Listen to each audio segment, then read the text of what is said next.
I'm Lindsay Smith with RealAgriculture.com, joined right now by Michael Barrett. He's president and CEO of Gailey Foods, based out of where, Michael? I work out of Mississauga, but we have 11 plants across southern Ontario, with our most recent plant being opening later this summer in Winnipeg, Manitoba. I'm from just outside of Winnipeg, if you can believe it. So I'm super glad to hear that you guys are headed west. Building it just for you. That's wonderful because, well, we're going to get into new products, but the cottage cheese products that Gailey Foods has come out with, they're addictive and delicious. Well, that's good. I mean, they're certainly very good. Certainly allows people within the market to be able to enjoy cottage cheese. Cottage cheese is no longer a stale product, it's an exciting product. Yeah, you got rid of those curds, the lumpy bits. Got rid of the lumpy bits for those 50% of the population, like myself, that won't eat lumps. However, there are individuals that will not give up their lumps. So we had a phrase, like it or lump it. I love it. Okay, so we are talking, you were here at the Central Ontario Crop Conference talking about lines in the sand. So what's that concept? Well, the concept is that the dairy industry is going through a great deal of change. Like our own personal farm operations, we have to be able to change, whether it's like a succession plan or being able to put up a new barn. There's lines in the sands, decisions that have to be made in order to be able to modernize this industry. And certainly in Canadian dairy, we've seen a lot of those changes take place. So the concept of the line in the sand is there's lines of sand. They can also be markers of change, but they can also be warnings of things that we have to continue to be able to change. Right, and so now Gailey is a huge cooperative, over 1,300 members, still taking new members, recently expanded even into the goat industry. So what are the key sort of lines in the sand for Gailey? Well, certainly over the last 3 years, certainly we've had a very much more aggressive approach to acquisitions, but also being able to understand our consumer a lot better, that whole basket of goods is very important.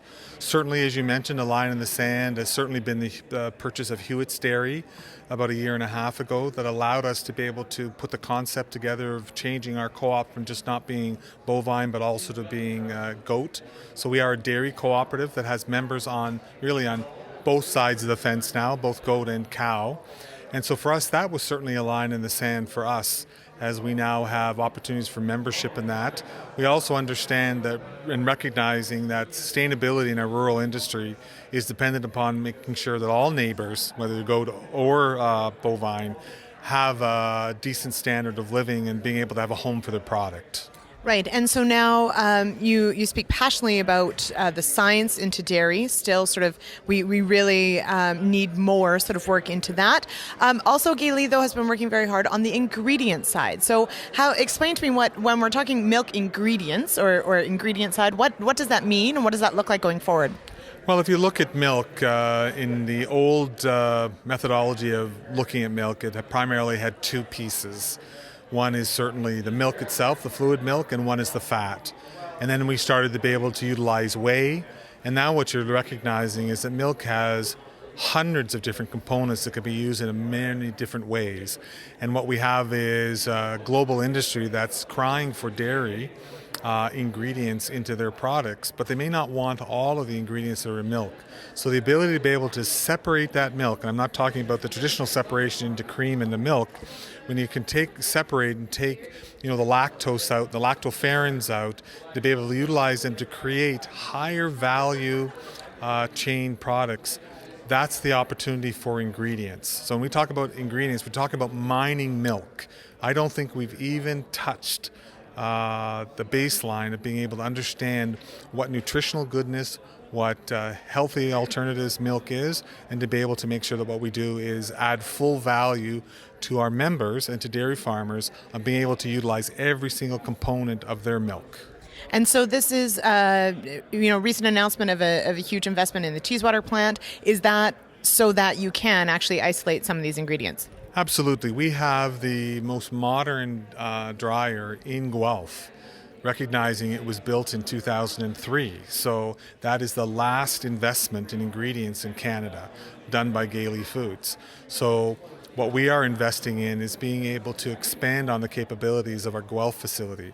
Our Guelph facility has the ability to produce the highest quality skim milk powder in Canada. However, technologies have changed, markets have changed, and so our investment in Teeswater allows us to be able to produce more than just skim milk powder, but MPCs and MPIs, being able to do greater things, as I mentioned earlier, with regards to the ingredients of milk. So it allows us to be able to push that up the food chain. And there's still more technology after this that we continue to invest in to be able to create better value-added products. And some of these products may not necessarily be food. These may be health products. These may be... Correct. And our plant will be a nutraceutical grade plant. So this will give drug manufacturers in Canada a domestic source of being able to have dairy products that are nutraceutical grade. So that in itself is a huge leap forward.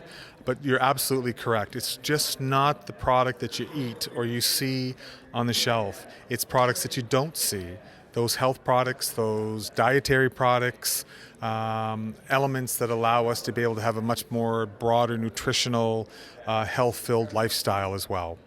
All right, now you mentioned in your presentation that Class 7 came into force nationally yesterday. What does that mean for Gailey Foods? Well, for Gailey, it means little, but what it does mean is that the decade-long advocacy to have an ingredients class in Canada to be able to modernize the industry is at least this step has been reached. Gailey has been operating under the Ontario Class 6 system, which now morphs into Class 7. So we've been operating under Class 6 since April the 1st. What this does mean is that now all dairy processors across Canada, all dairy farmers across every single province now have the opportunity to be able to participate in Class 7, and also that there's an equal playing field and we can begin to grow and modernize this industry. So it's very good news. It hasn't been without its struggles.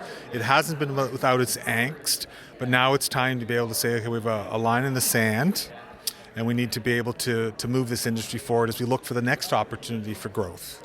All right, and now my final question, because I find it fascinating, of course, supply management, a huge component of our dairy industry. However, goats are not under supply management. So how, as a cooperative, how does that play out? Because, of course, there's incredible growth potential on the goat side, but not supply managed. How do you manage the two of those? Well, certainly, you're quite right. Bovine has a supply managed system, and goat does not. It provides some angst, but it also provides opportunity. So let me talk a little bit about the angst. The angst is that maybe in 2008, 2009, one of the largest processors of goat milk in the province decided they didn't need any more, and they cut off the supply. And that created what we call the crisis of 2008. It meant that goat farms retracted. It meant that some people sold off their herds. And so what we are creating, so that's the angst piece. So what we are creating by Gailey Foods being in here as a cooperative, we have a responsibility to make sure that we take our members' milk. We have a contract when you become a member that will provide you a home. So even if the market has its dips and valleys, Gailey Foods has that responsibility as a co-op to make sure you have a home for your milk. That's the angst. Part of the angst is also pricing. But Gailey Foods over the last 2 years in this industry has been driving prices back up to our members on the farm. In fact, we implemented a significant price hike back to our producers in order to make sure that they can recoup the cost of production on their farm. Again, that's part of the angst, but it's also part of the opportunity. Without a supply managed system, we have the opportunity to manufacture product, take goat milk, and ship it south of the border. And that's a growing market. That's where a lot of the growth has taken place through our ownership in Mariposa Dairy out of Lindsay. Over half of the products they produce go south of the border. With a supply managed system, you'd lose that opportunity. So we're looking back to 1964 when there was not a milk supply system for dairy cow. And what we're doing is taking the worst and minimizing it, but taking the best and capitalizing on it. So it's very exciting times for goat. There's a lot of growth taking place, a lot of new products coming online, and Gailey definitely wants to be part of this for our consumers, but also for our goat members as well. All right, Michael, thank you very much. Thank you so much, too.